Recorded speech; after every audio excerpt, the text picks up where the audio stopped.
ছুটি শেষে মাদ্রাসা থেকে বাড়ি আসলাম, আসার পরেই শুনছি পাশে বিরাট জনসভা হচ্ছে, বিশাল মাইকের আওয়াজ।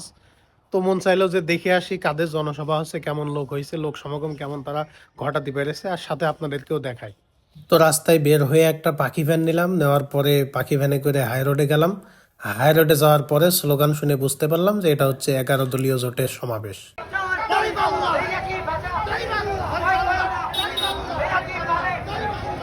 তো এরপরে চলে আসলাম মূল সমাবেশের স্থলে। আসার পরে দেখছি ভাই মানুষ আর মানুষ, চারিদিকে লোকে লোকারণ্য, পুরুষ মহিলা একেবারে পুরো প্যান্ডেল ভরে গিয়েছে।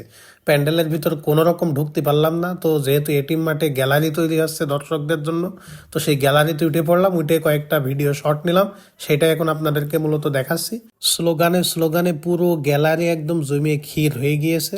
উপস্থিত সকল জনতা খুবই উচ্ছ্বাস নিয়ে স্লোগান দিয়ে একেবারে পুরো গ্যালারি জমিয়ে ক্ষীর বানিয়ে ফেলেছে।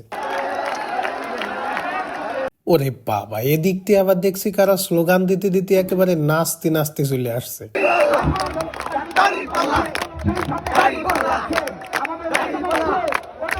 তারপরে গেলাম স্টেজের কাছে, যাওয়ার পরে গোলাম মুক্তাদির ভাইয়ের হাতে ফোনটা দিয়ে বললাম যে ভাই স্টেজে দাঁড়িয়ে কয়েকটা শট নিয়ে দেন।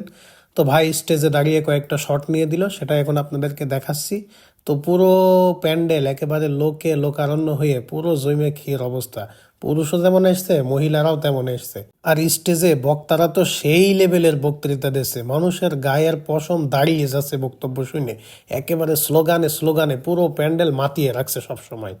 তারপরে আর কি আসরের আজান হয়ে গেল, যেহেতু নিমগ্ন পাঠাগার খুলতে হবে, এই জন্য চলে আসলাম।